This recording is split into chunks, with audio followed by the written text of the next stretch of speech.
Dear all, so today the program which we are going to see is sorting of a series of numbers in ascending order. So like we have already discussed, whenever a program is given to us, whatever we have to understand is the first thing is what are the inputs, what should be the output, then try to write the algorithm or flowchart for the steps for implementing that logic, then write the program. So that is what we have already discussed about how to start writing a program. So in this case, like we have already discussed, whenever there is a set of numbers or series of numbers, there will be a count associated with those numbers.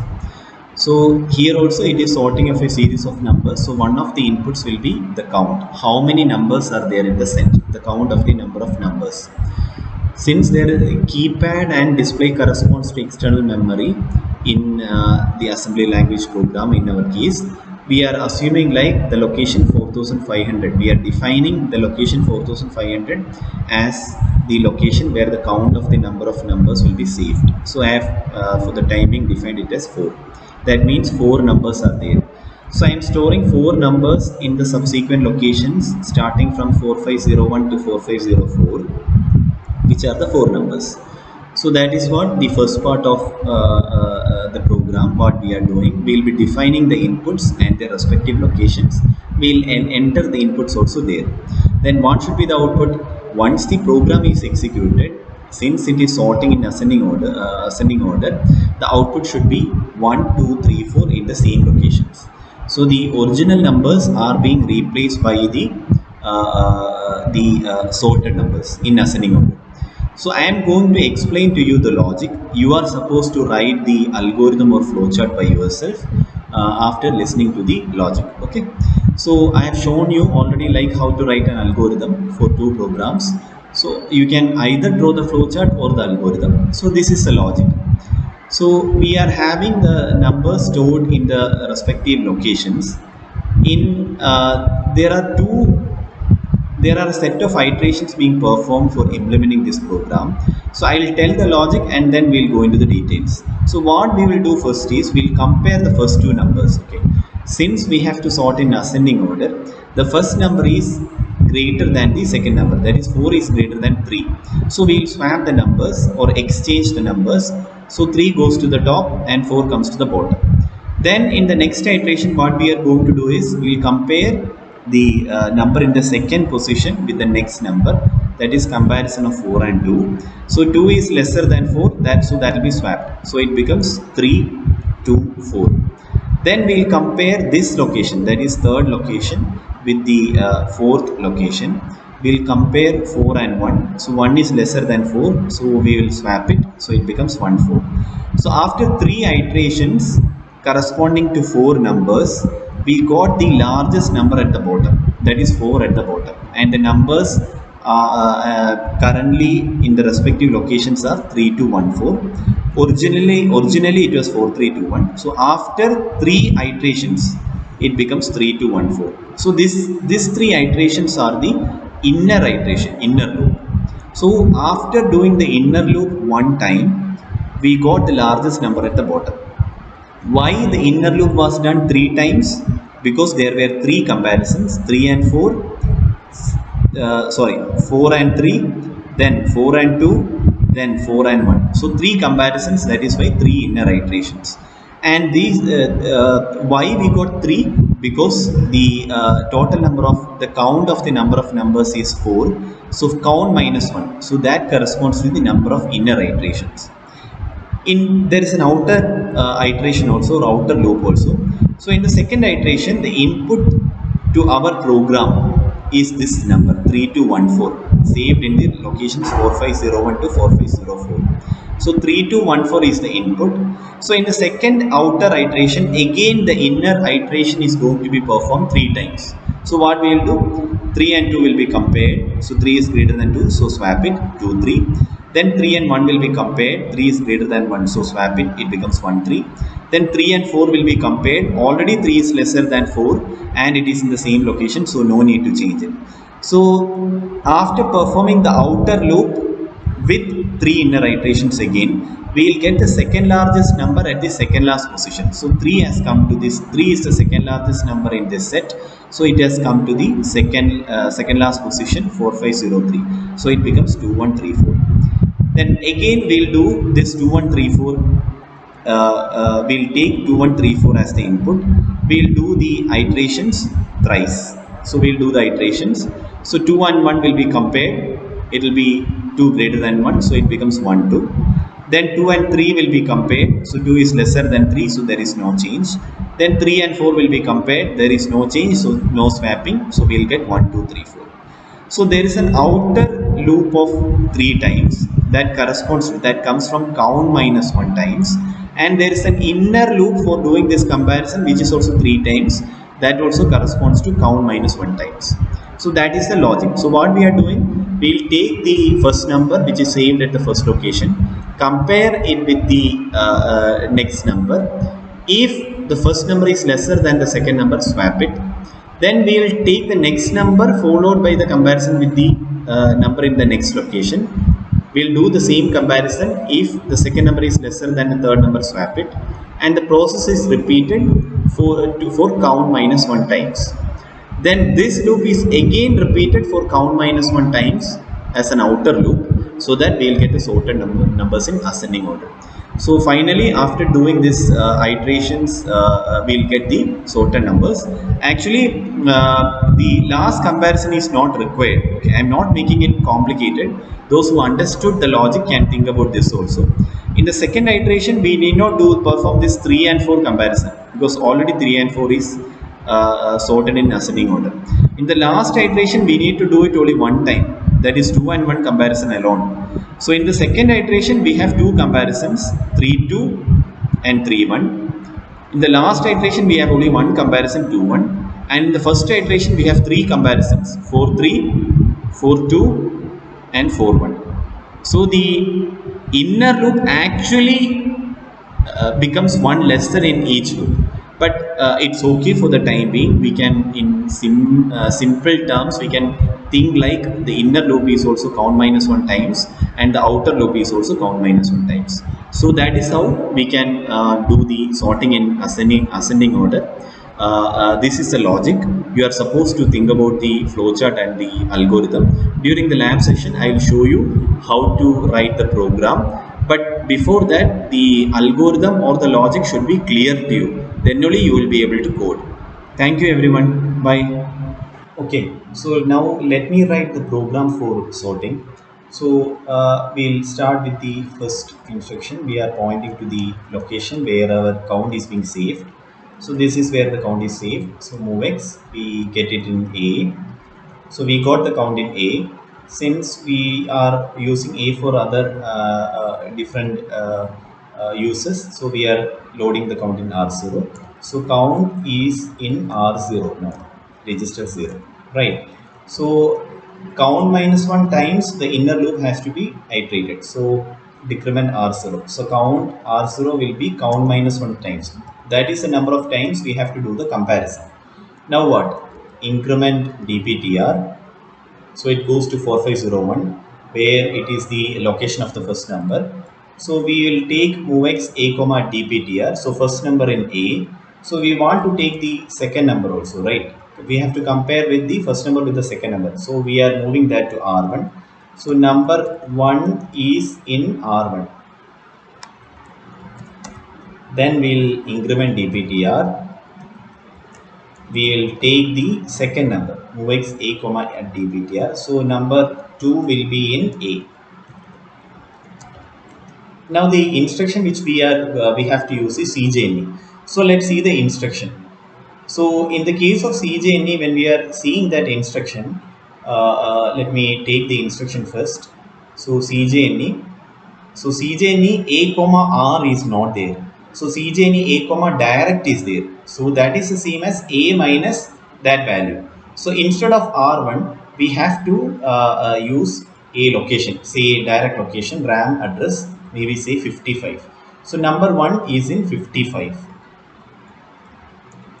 So we got number 2 in A. So CJNE a comma 55 comma some label.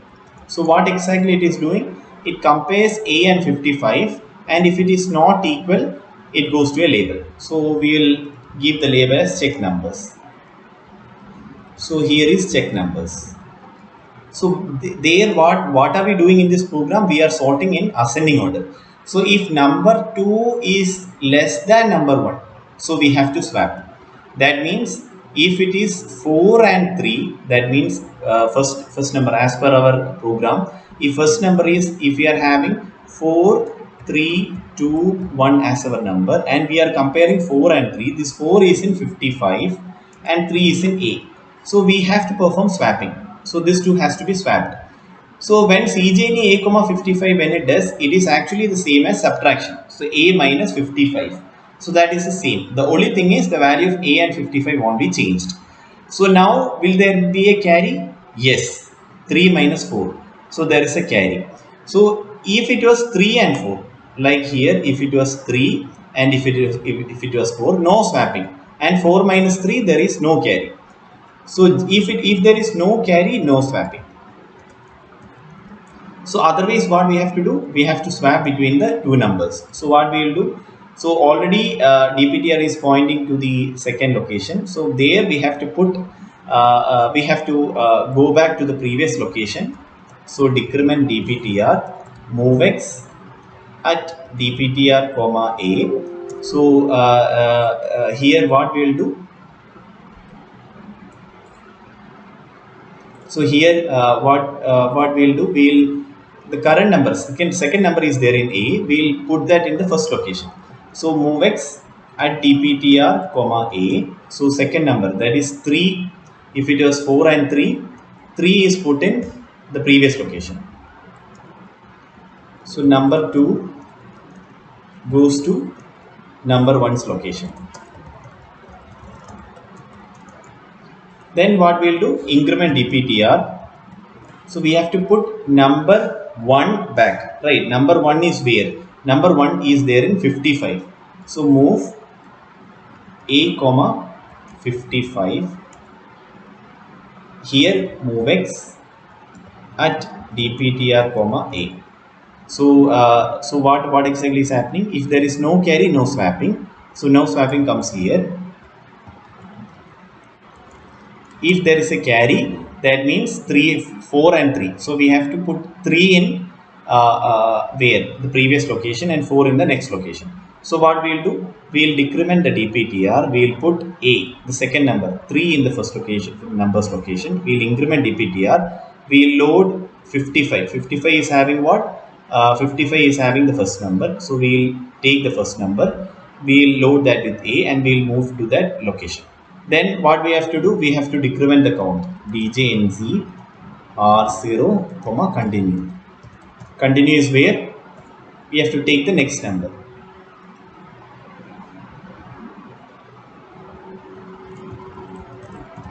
Now DPTR points to that location, second location. So 3 and 2 we are going to compare, sorry, 4 and 3. So after swapping, this becomes 4, 3, 2 and 1. So next we are going to compare 3 and 3 and 4, 3, 4, 2 and 1. Next we are going to compare 4 and 2. So after this increment, it is pointing to the location of 4, where we put 4 there. Then it comes back here, 4 it will take, it will put 50, A in 55, that is 4 in 55. DPTR incremented, take the next number which is 2, then put it in A, we will compare. If there is no carry, no swapping. So if there is a carry, means 2 is less than 4, we will do the swapping. So if they are equal, what we should do? We should not, it will come here. If they are equal, it will go to the next instruction, no swapping. Right. So this is the thing. So the outer loop is over. Once the outer loop is over, what we have to do? We have to again repeat this 3 times. But we didn't save that, that value for the outer loop. So we will save that in another register. Move R1 comma R0 is not there. So what we will do? Move A comma R0. Then move R1 comma A. So this is what outer loop count.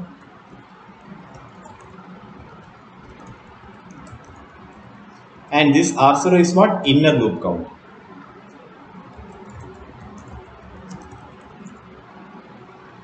So once the this is done, again we have to reload the inner loop, right?